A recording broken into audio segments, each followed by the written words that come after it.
ଗୋଟେ କଥା କହିବି, ଆମେ ସବୁବେଳେ ଭାବୁନା ଭଗବାନ କାହିଁକି ଆମକୁ ଏତେ କଷ୍ଟ, ଆମକୁ ଏତେ ଦୁଃଖ, ଆମକୁ ଏତେ ଯନ୍ତ୍ରଣା ଦିଅନ୍ତି।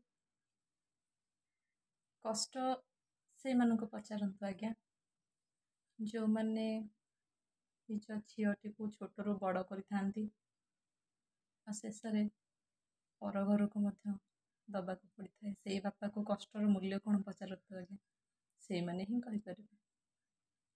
ଦୁଃଖ ତ ତାଙ୍କୁ ହିଁ ପଚାରନ୍ତୁ ଆଜ୍ଞା, ଯିଏ ନିଜ ପେଟରୁ ଖାଇବା କାଟି ଆମମାନଙ୍କ ପାଇଁ ସାଇତି ରଖିଥାନ୍ତି, ଆମ ପୁଅ ଝିଅ କେତେବେଳେ ଆସିଲେ ଖାଇବେ। ତ୍ୟାଗ ସେଇମାନଙ୍କୁ ପଚାରନ୍ତୁ ଆଜ୍ଞା,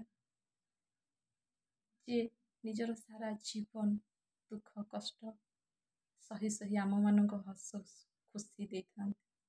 ସାରା ଜୀବନ ଲାଗି ପଡ଼ିଥାନ୍ତି ଆମେ କେମିତି ଭଲରେ ରହିବୁ, ସୋସାଇଟିରେ ଆମର କେମିତି ମାନ ସମ୍ମାନ ରହିବ, ଆମେ କେମିତି ଗୋଟେ ଭଲ ମଣିଷ ହେଇକି ଠିଆ ହେଇପାରିବୁ, ନିଃସ୍ୱାର୍ଥପର ଭଲ ପାଇବା ତ୍ୟାଗ ସେଇମାନଙ୍କୁ ଦେଖନ୍ତୁ ଆଜ୍ଞା। ଠିକ୍ କହିଲି ନା?